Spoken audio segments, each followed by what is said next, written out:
Hello guys, welcome to today's Average Talk. Today I got this new exciting NFT games to show you guys, and it's called League of Kingdoms, and I'll show you how to play this game. I've been playing this game for a few days and now my castle is level 11.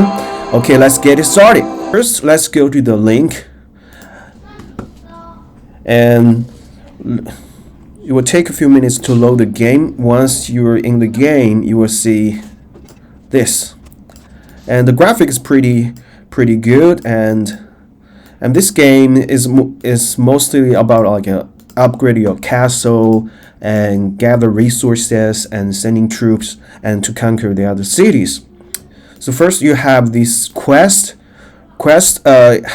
which gives you a list of tasks. If you complete the task, you can claim your reward.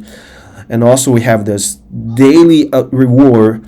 Once you collect enough this point, you will receive this mystery box, which once you open the box, you receive random rewards.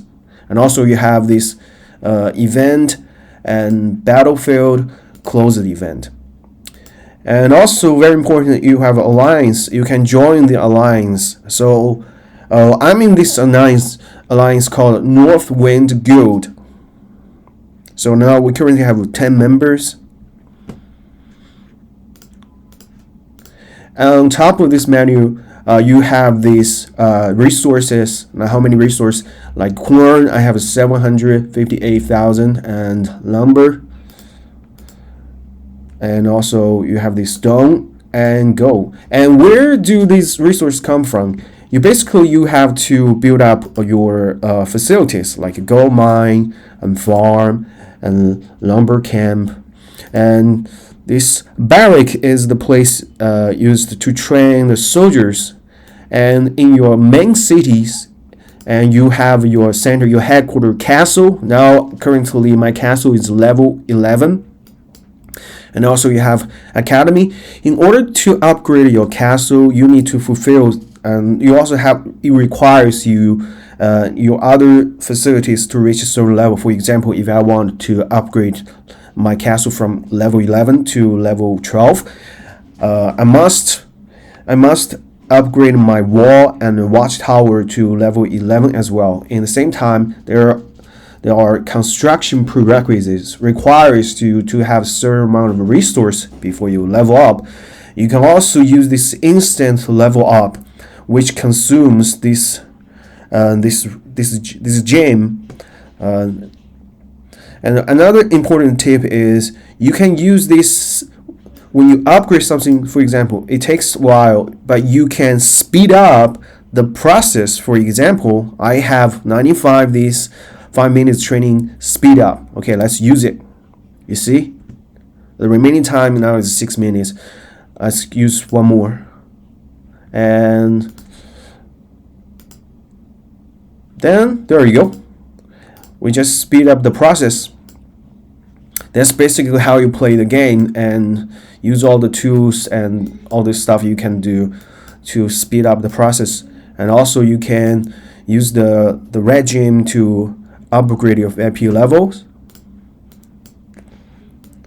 And when you click the field right here, it will show where you are in this continent. For example, this is my castle, my tiny castle on the map. The other castles are the other players' castle, and I believe we can send a troop to conquer the other cities. That's how the game is designed, and we'll talk about this one later. So if you're interested, you can go to the link. I'll list the link below in the description. You can join the game. And also about the NFT part. Okay, let's go check out the NFT part. Let's see I guess it's in the inventory. No, it's not in the inventory. Okay, right here, NFT. So basically, at the beginning, you have your own castle, right? Have your own kingdom, right? If you wanna expand your territory and like build another castle, I believe it requires you to buy a land. And by the way, this is not a financial advice. It's simply a tutorial about how to play the game. And when you click buy, and you will brings you to OpenSea. You can see the list of items and the price you can purchase NFT. Which the resource, I don't think you should pay for the resources. It doesn't worth that much. But there are some rare items you could not gain the item by like through directly playing the game. I guess you have to acquire the land, on OpenSea and purchase the land, just like how they play this, just like in Decentraland. So, yeah, that's pretty much all you need to know. And if you guys like this content, please subscribe to my YouTube channel and click like and leave your comment. And thanks.